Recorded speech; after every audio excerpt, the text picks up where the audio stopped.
Okay, so open up to Job, and I want you to go to chapter 1. I'm getting that Timothy though, like. Isn't Job supposed to be spelled with an E?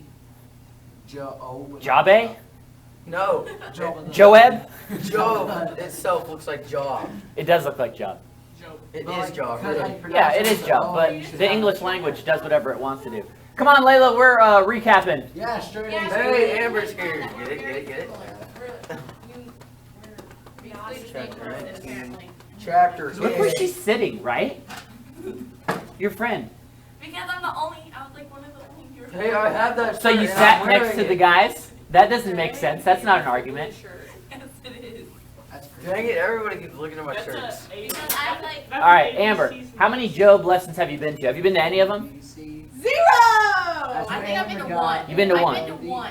I missed last One. one. All right, hey, I want you two and you just come up a few rows. Because she's my friend. Even if it's not the front row, that's better. That's something. I'll take that. That'll work. It was getting awkward. I feel closer to you now. I feel connected. No, you I'll gotta pay move us You up. can stay. You're good. You're good. Yo, he's shooting the front. I need you to sit down. You're making me uncomfortable. Yeah, Not sit only down. is she the same row I'm not her. back, You're not. she- You're She's your own diagonally person. far Amber. away. So, Because I have a Further away D. that She has way. all Ben, she is diagonally further away than Where's you your can D? play. I'm gonna make you read Guess what if you subject? stand up here. Alright, I'll read. Layla. Yeah. All What right. subject? Sounds good. All right. Hey, History. hold on. No. Shh. Everyone, silencio, por favor. Is Escúchame. it the other essay? Hey, I need you too. I'll do it later. I won't know this actually. Hey, Talking you're ball. supposed to be quiet. When I tell you to be quiet, you're not listening to me. I want you to tell me how much you know about Job. She's only been to like one lesson, right? And Spencer does like a really in-depth recap every lesson. So you've been to one, you should know. Wait, who? Spencer.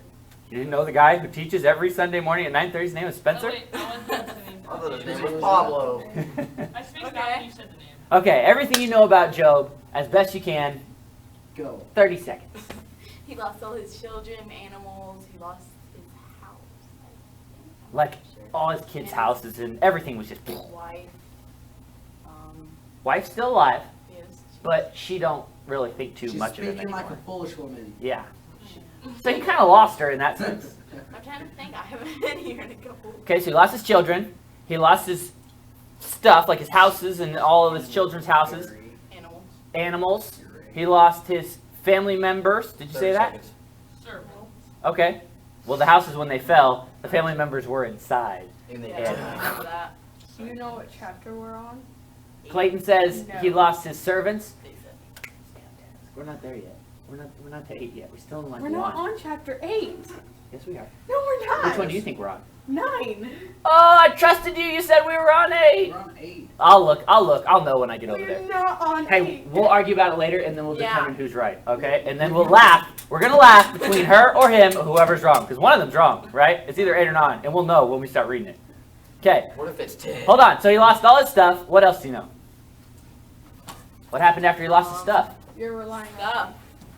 I'm I'm not just going to staring help at you. What happened when he lost his stuff? Do you know? If you don't know, that's okay. We can go over it. Let's make you uncomfortable. Tannen, what happened after he lost all his stuff?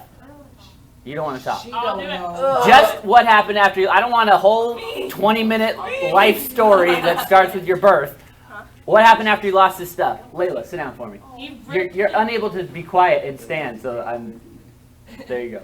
It was the day. Are you speaking English? It was the day of 2 AD. Or Just 2 making stuff BC. up now. Alright. Be quiet, loose. What happened after he lost all his stuff? I think he sat with his friends or something. Okay. He ripped his robe. Hey, shh. He got the Luce is friend. doing this right now. Be I got the quiet. talking ball. You don't have the talking ball. Oh, that's right. What happened? He like took off all his clothes or whatever. And Tore him. Shaved his head and stuff, and then he sat down. I don't know if he shaved his head. He might have. Why don't you look? Look in your Bible in chapter 1. What happened? Did he shave his head? That's not weird. I don't think he shaved his I head. thought he I did. will for a second. Hey, how you doing? I don't. He shaved his head! Like a monk. Verse 20 says he shaved his head. That's an odd thing to do, don't you think? If you were just so in anguish, like let's say you just got a puppy and then it died. You ever seen the movie John Wick?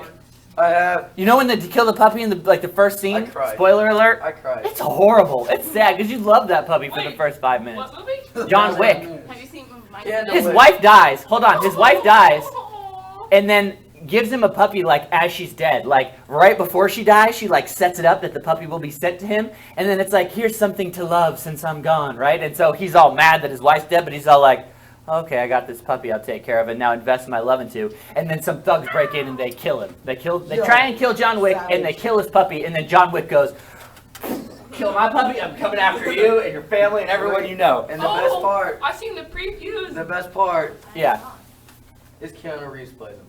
Right. Okay. That's not the best part. That's okay. Why is it always in Yes. movies when humans die, we're like, and a puppy die, we're like, no. I say that to say if something like tragic happened to you, something horrible, somebody you love died, does tearing your clothes sound like a thing that you might do? Like you were just in so much anguish. I can at least see it, you know? I can be like, I'm angry. But then to put shaving cream all over your head and like razor your hair off, that, I don't get that. That must have been a thing of the Dude, my time. dad got so mad at me about cleaning my room. He's like, clean your, no, no, no. He's like, clean your fan. I'm like, what does this have to do with it?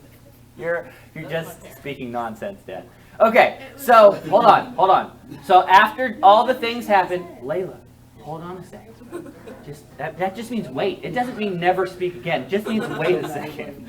Clean your fan. I'm like, In the back, move up another row. Move up another row.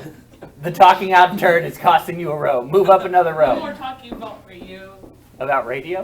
When we're talking about radio. Come on. don't tell me how to live my life. I will move you myself. You know I will. Get up Tyler, here. get up here. It's not going to be fun. Come on, man. Don't stop. Testing me because I haven't been here in a minute. Wouldn't you instantly regret your decision? Okay.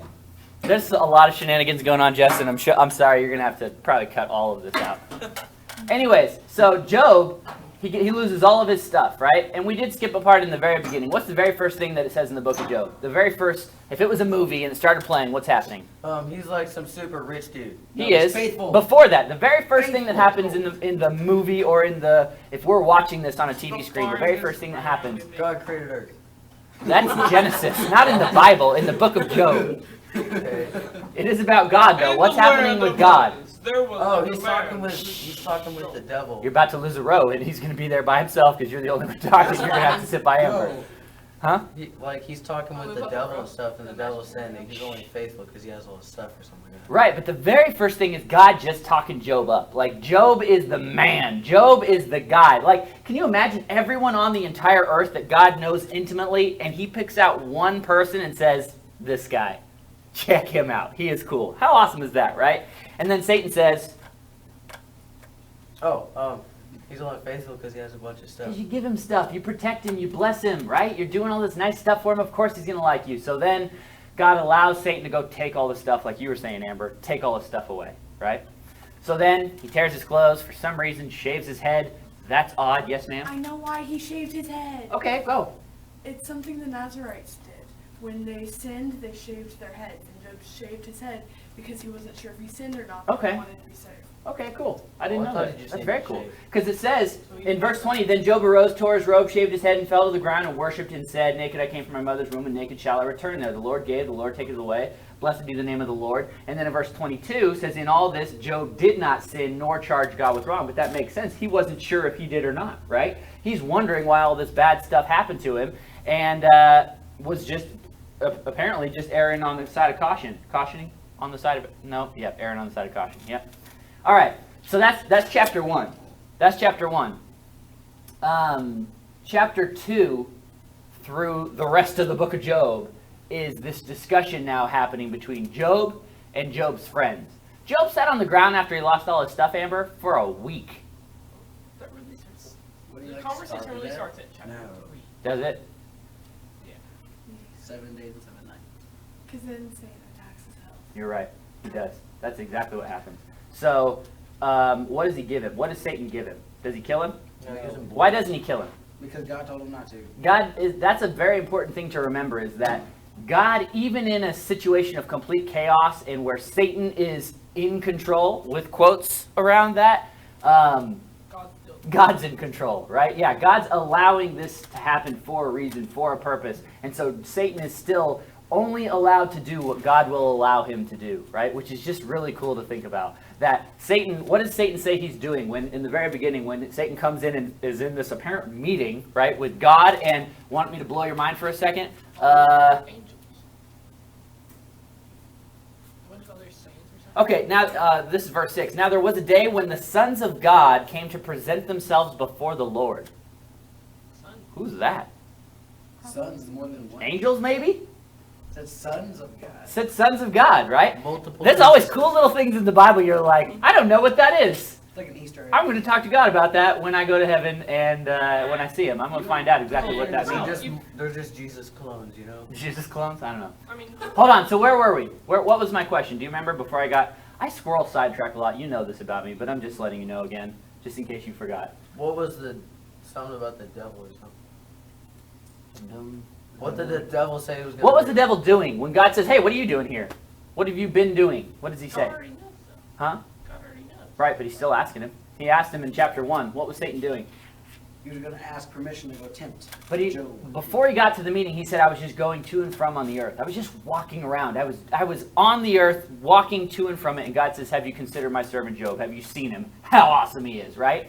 And so that's kind of cool to think that Satan has this, like, almost like I'm imagining this leash on him, right? Where he's allowed to go on the earth. He's allowed to do certain things, but only what God will allow him to do, because God is always in control. Very important thing to remember throughout the book of Job. Okay? So, chapter 1, Job loses all his stuff. Chapter 2, Job gets what? We said it affected his health. What does he get? Boils. From Boils. All the skin. Oh. Yeah. Have you ever seen the YouTube video where the lady is like squishing this circle about this guy's back and it's like white stuff coming out of it? That's a boil. Why? Because it's covered, the boil has this like pus in it. Why would you watch that? Have you never seen something, it's like a train wreck and you're trying to look away but you can't and you're just like, this is so gross, but I can't look away. I want to see what happens. I want to know why. Anyway, these things usually scar my brain and it's So then he goes and gets a not big good. piece of metal. He's just like, Yeah, it's a piece of a pot, a piece of clay. Like he shatters a pot and he's just scraping himself. It sounds horrible, right? So he's pretty much naked, bald, sitting on the side of the road, and with all these boils on his body, which are, I'm sure, extremely painful. You ever have a zit that is not ready to be popped yet? I try to pop it anyway. But it still friggin' hurts, right? Just touching that part of you, that's just a zit. This guy had boils all over his body. Okay? So his wife comes up to him and says, Tyler's favorite word? He's talking like a foolish. No. You speak like a. No. He said that the wife came up and said Tyler's favorite words. Oh, that's true. I meant Tyler's favorite words for what you guys answered, but I said it wrong because I'm kind of a douche. He said, he's sitting there and his wife comes up and says, You're talking like a foolish. no, his wife says, Curse Curse God and die. curse God and die, right? And then Job says, You're speaking like a foolish woman. speaking like a foolish woman, right? And moral of that story is, don't trust women because they're crazy, right? Whoa. Boom, boom. Sorry, you boys. Trust me, Amber. Just We're kidding. outnumbered. No, we're not. Wait, Yes, no, we okay, are. okay. All right. No, we're not. So Job has lost all his stuff. It's 44. Amber Neighbors, What? sorry, this recap is only for you. Actually, I'm using you, but most of them too, just to go over it. He's lost all his stuff, all his possession, his whole family, his houses, his land, his servant, his animals, everything. And what's the other thing that he's lost that is, do you guys know what tangible means? A physical thing. Tangerine. This is a non-physical thing. What has he lost? He's lost hope. He has lost hope. That's probably a very good one. But the other thing is he's lost respect. As a man, you four might not get this, but as a man, he's lost the respect of all his peers, all the people, his wife, his friends. They all now think less of him. They all now think he's done something wrong. He was this upright, honest, righteous man, so much so that God saw him as the greatest guy on earth, pretty much. And now everyone thinks that he's nothing. That not only is he nothing, he's like done something to deserve this. So his reputation is gone. Okay? And he sits there for a week with his 3 best friends, and they don't say anything. I like to talk too much for that to be a thing, right? If I had an opinion, I'm going to say it. But these guys sit with him in his mourning, and they just sit there, right? And then so from chapter 3 to chapter 8 or 9, wherever we are, this is a conversation going back and forth where Job is doing what? What is Job from chapter 3 on? What is Job doing in these chapters? What is he saying? Questioning why he's on this earth. Questioning his existence. What did you say? Wishing he was like never born. Wishing he was never born. Not only wishing he was never born, wishing the day was not even on the calendar. It was just blotted out of existence, right? The whole day. Anybody else? What else is Job doing? Wishing if he was born, he would die just right after he was born. Okay. He's also questioning God. He's also saying, like, he goes through this, let me see if I can find it. He goes through this phase where he's just like, you're going to look for me and I'm not going to be here anymore. Does that sound a little resentful, right? Is that in 6? 7? Although he is mad. He is mad, right? But he's wondering why he was created, so much so that he is unsure if he sinned. He is, oh, I love this part. In chapter 3, I think it's in 3.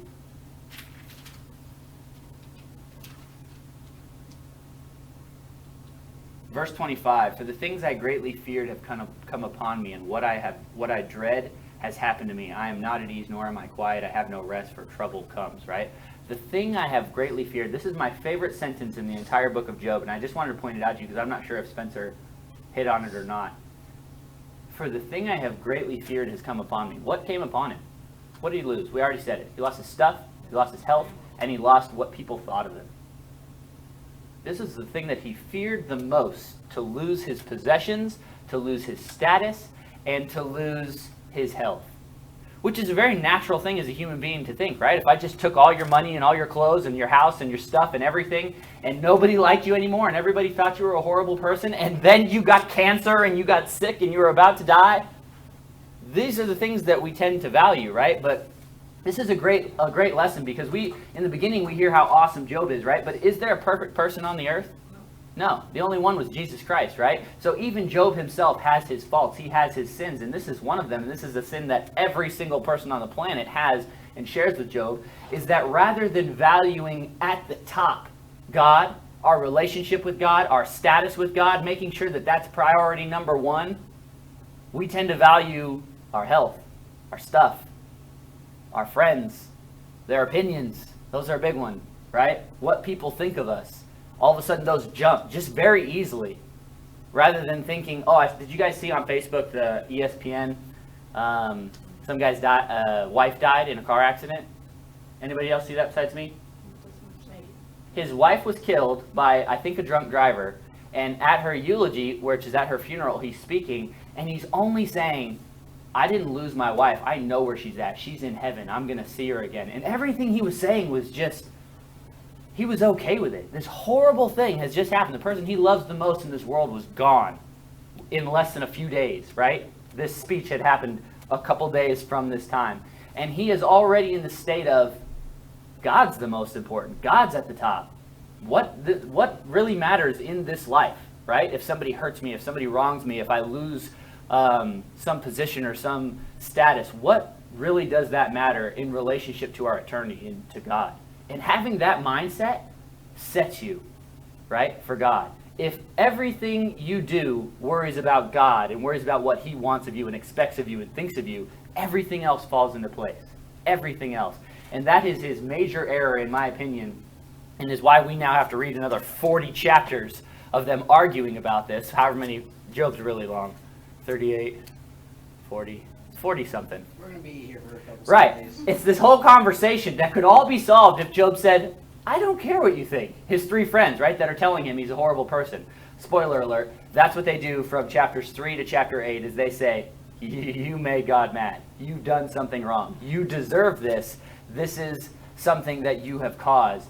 And it's this conversation going back and forth. Okay, so let's find out if we're in 8 or 9.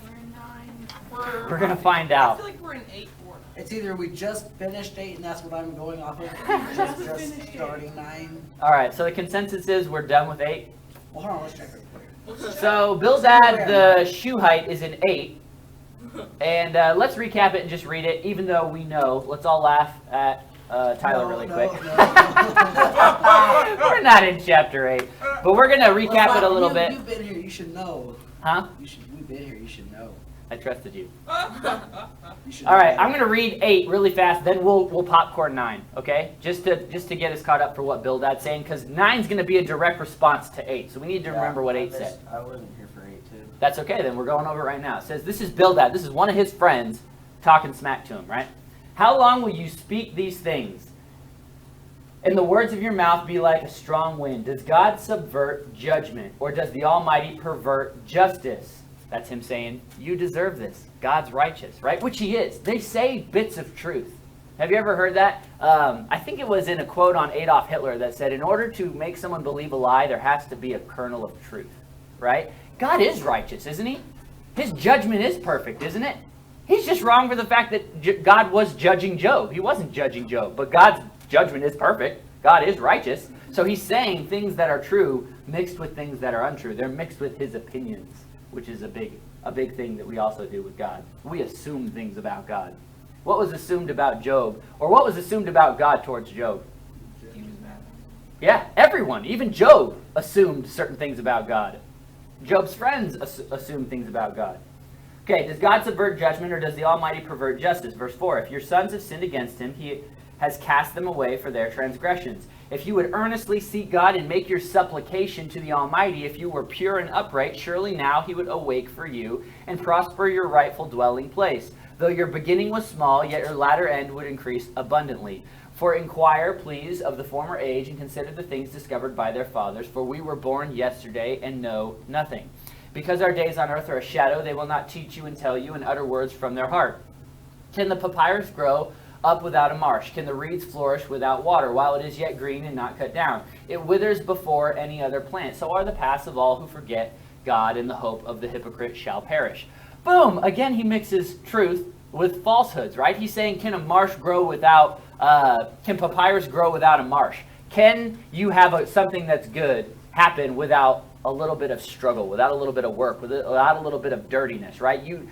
He's making this example that sometimes you have to go through struggles in life to become what God needs you, right? When God shapes you, how does he do that? Is it nice and comfortable when God's shaping you and stretching you and growing you and making you who he wants you to be? Sometimes it's difficult. Sometimes it's a struggle. Sometimes you have to get... What happens to your parents when they try and correct your behavior? Do they do it with candy? Yes. No. They got a belt and they go. Yeah, my dad did it with a belt, or maybe yelling at you or grounding you, or something that hurts, something that is not going to be very comfortable. So he's right there. But then he says, now he links all those things to only people who forget God, only people who are being punished, right?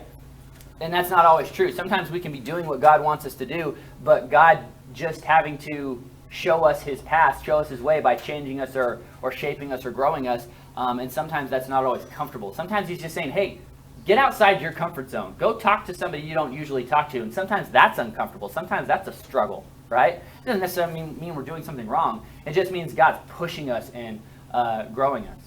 Okay, 13. So are the paths of all who forget God, and the hope of the hypocrite shall perish, whose confidence shall be cut off, whose trust is a spider's web. He leans on his house, but it does not stand. He holds it fast, but it does not endure. He grows green in the sun, and his branches spread out in his garden. His roots wrap around the rock heap and look for a place in the stones. If he is destroyed from his place, then it will deny him, saying, I have not seen you. Behold, this is the joy of his way, and out of the earth others will grow. Behold, God will not cast away the blameless, nor will he uphold the evildoers. He will yet fill your mouth with laughing and your lips with rejoicing. Those who hate you will be clothed with shame, and the dwelling place of the wicked will come to nothing. Okay, so that's chapter 8. That's Bildad, his friend, saying, pretty much you deserve this, and this has happened to you for a reason. And God doesn't punish good people, right? He doesn't do this type of stuff to people that don't deserve it. Okay? What he said in verse 4 is messed up. What? What he said in verse 4 is messed up. What do you think about verse 4? It says, if your sons have sinned against him, he has cast them away for their transgressions. That is messed up. Tell me why you think it's messed up. Because his sons and daughters like just died. Yeah, just like a week ago or less. And then he's just like, maybe your children sinned, so they deserved it. They deserved it. Your kids died because they deserved it, right? Even if it's true, that's a horrible thing to say to somebody that just lost their kids, right? And we don't know that was true. We know that God didn't do it because of that, but we don't know the character of his sons and daughters because they don't really get talked about in the book of Job. But we know that wasn't God's intention for allowing that to happen. It said in the end of the beginning of Job Mhm. Oh. that he like gave offering Yeah. to God for But his it, children. yeah, you're right. And it didn't say though because they needed it. It said just in case, right? Just in case they had sinned against God. And assuming how upright of a man Job was, we can assume that he raised his kids to be like that, right? So they were probably God-fearing individuals as well. But again, it doesn't go into a lot. But you're right. He did sacrifice for them. I'm pretty sure it says something like he led them in the way of the Lord or something like that. Okay. All right, so let's start popcorning chapter 9. Do you want to start us, Amber? No. Joey, do you want to start us? Sure. Thanks. Alright. 9, right? 9, yep. Chapter 9, verse 1.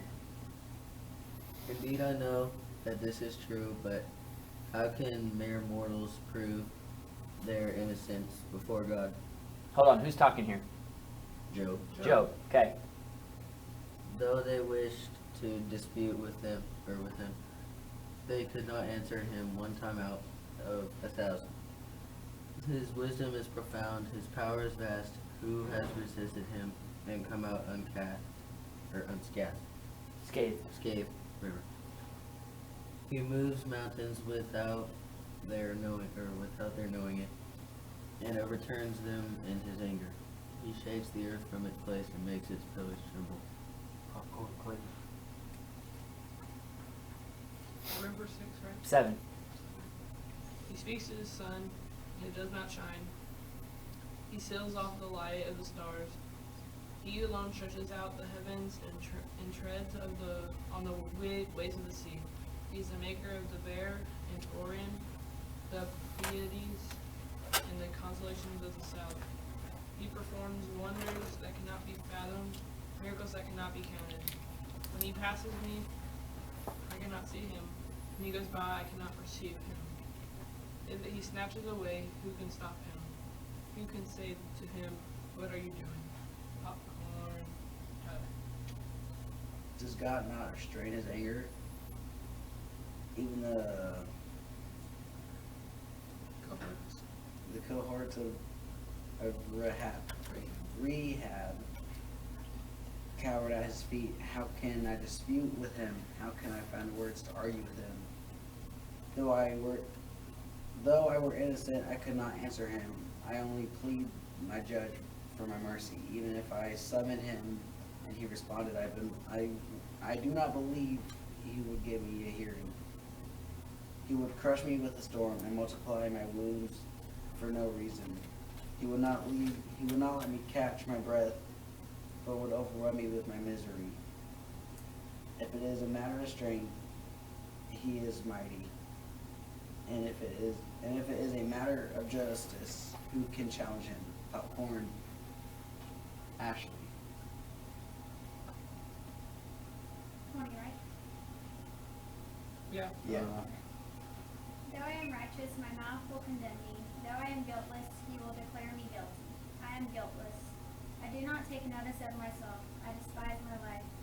It is all one, therefore I say, he destroys the guiltless and the wicked.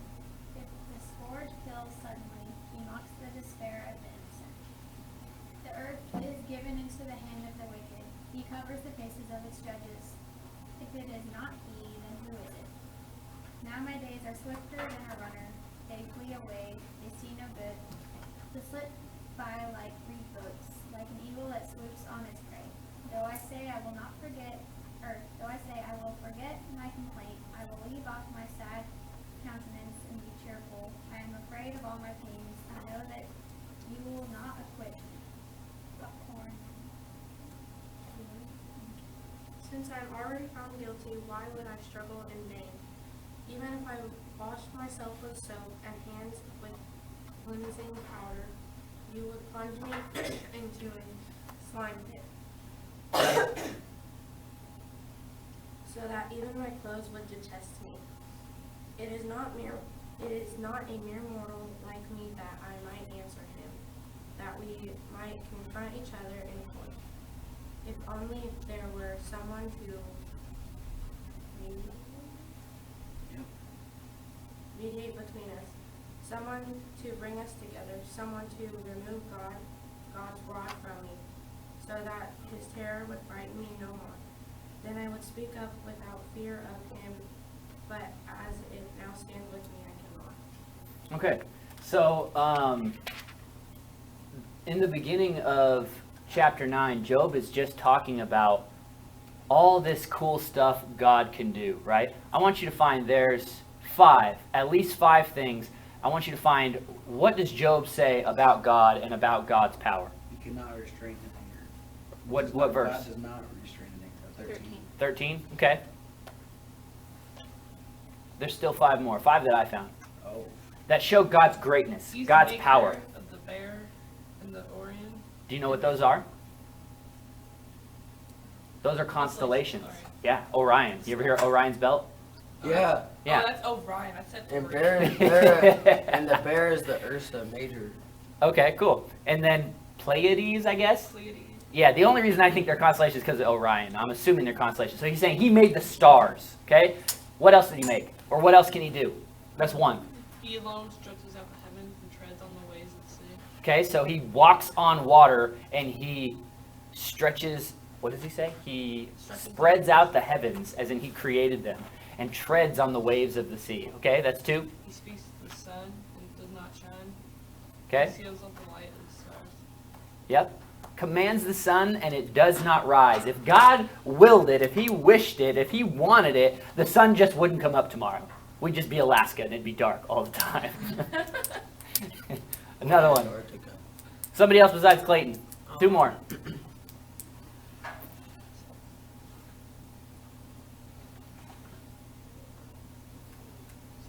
We're in a theme here. Yeah, we're just going up. Read it. He Yes. shakes the earth from its place. There you go. And makes it split. He said someone else but Clayton. It's Last one. You can do it, Amber. Verse 5. Amber. Verse 5. Wait, what about verse 4? Amber.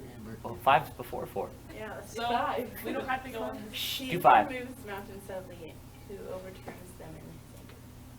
I love that. He removes a mountain and they don't even know it, right? He just, chow, and it's just gone. Would you notice if one mountain was just not on the earth anymore? I wouldn't. If it was like Mount Everest, I think. I don't think we would. Maybe somebody somewhere would, but we wouldn't. We would not even know. Like the mountain. So he could take that mountain and suck it up off the earth without any motion, without any trembling, without any anything, and it could just be gone, right? And then verse 4, what'd you say? You said verse 4, Clayton?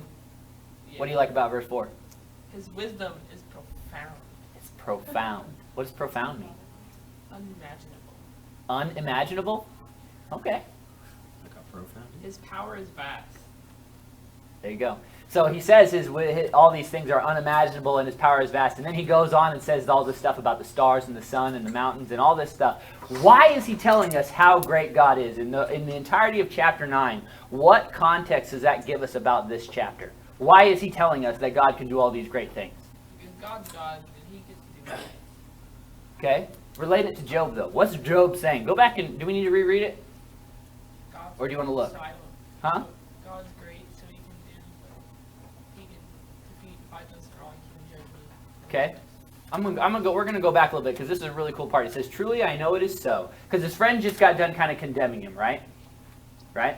In chapter 8. Yeah. So then he says, "Truly I know it is so, but how can a man be righteous before God?"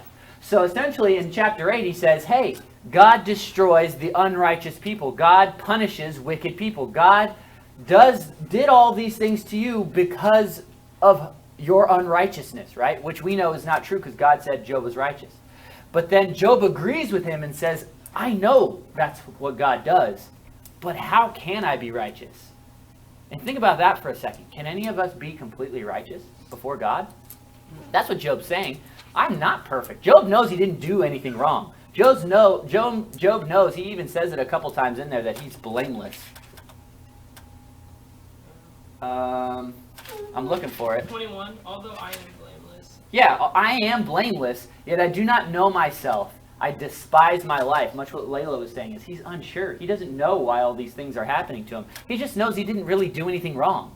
He wasn't stealing from people. He wasn't doing these horrible things that everyone's assuming that he was doing. Everybody was assuming that he was, doing something wrong. And he's saying, I know I'm not righteous. This is such an awesome perspective Job has right here.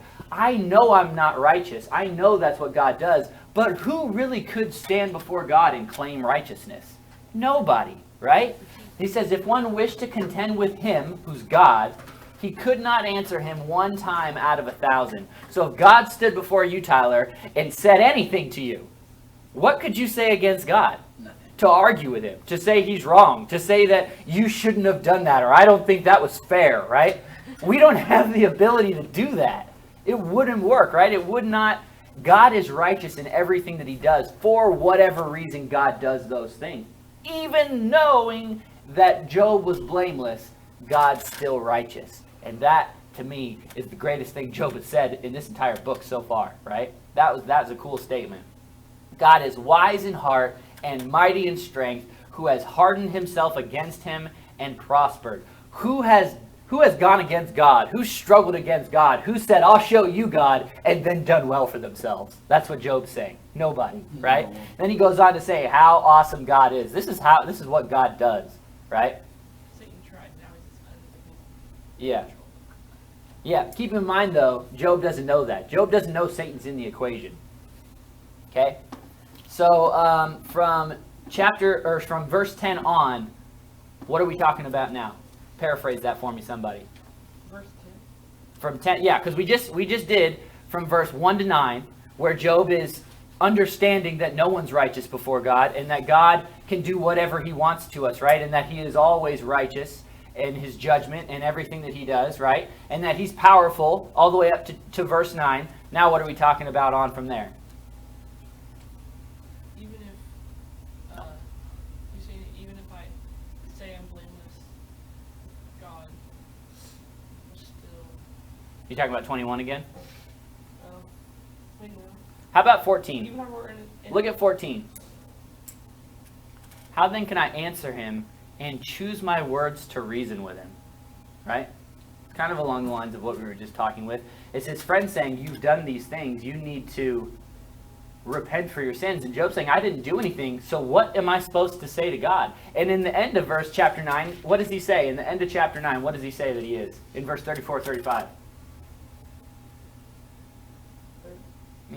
What's his disposition, his attitude towards God?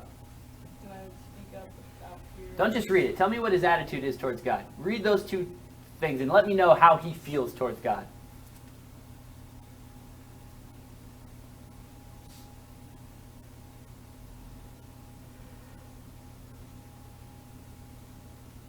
He said he would speak up without fear. Which means he's afraid, right?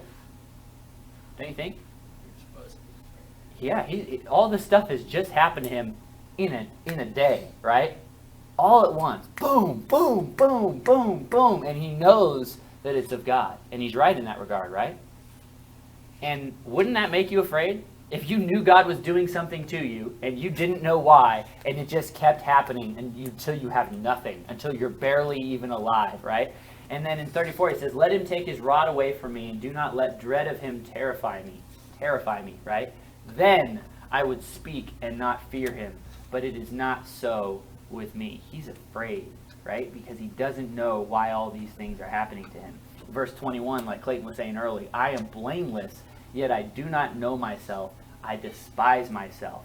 It is all one thing, therefore I say, he destroys the blameless and the wicked. So here we go. Of this assuming again, right? He's assuming things about God. And is Job destroyed? No. He was decimated, right? He was put down quite a few pegs, right? But he wasn't destroyed. And I think the whole end of chapter 9 is getting at is that Job is unsure of why all this stuff is happening to him. He doesn't see God's plan. He doesn't see why God is doing these things to him. And that kind of can apply to us in our lives, where we don't go through a fraction of any of these things that Job is going through, but we still have struggles. We still have hard points in our life, right? Where we could lose somebody, or we could lose something, or we could lose some sort of status in our life. And that's going to get more prevalent as you get older, right? You might lose your job one day. You might go through a difficulty with a relationship or a struggle or something like that.